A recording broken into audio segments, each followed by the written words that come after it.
Assalamualaikum warahmatullahi wabarakatuh. Good afternoon, everyone. Hello, meet again with me, Elka Prastika, and in this video, I will explain about second language acquisition.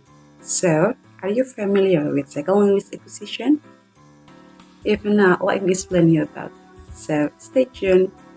Well, second language acquisition is referring to ability to acquire an additional language beyond of our first language. And in this process, we know the language not because we learn about that, instead we acquire it. So for example, I am as Indonesian and I want to know about English. So I decided to move to English spoken country, America for example, and that country I will subconsciously know about the English, or I can speak English because my environment I speak English as well. So yeah, I can communicate with the others by speaking English. In the second language acquisition, there are five hypotheses that developed by Klassen. There are first, acquisition learning hypothesis. So what does it mean? As I said before, that there are two ways to develop our language competence. The first is by acquiring. So acquisition occurs when acquirer finds a need for communicating with the others.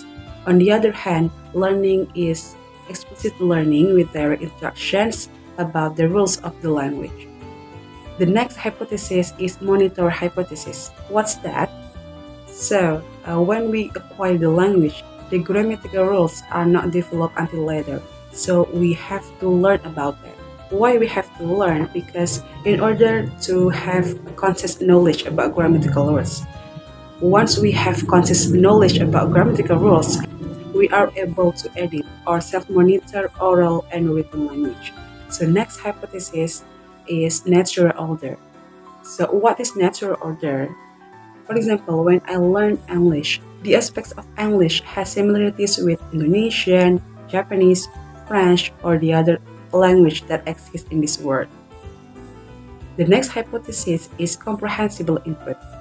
Well, learners will best acquire language when given appropriate input.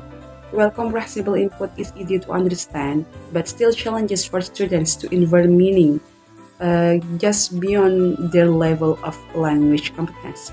So that's why students have to go beyond of their language and start to build new understanding on that foundation.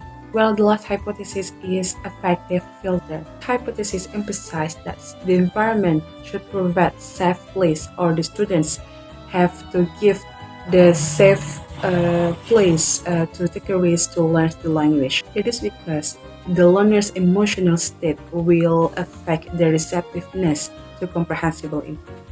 So everyone, that was my explanation about second language acquisition. I hope it really useful for us, and thank you so much for watching. And I'm sorry if I have made many mistakes. The last I say, wassalamualaikum warahmatullahi wabarakatuh. I will see you in the next video.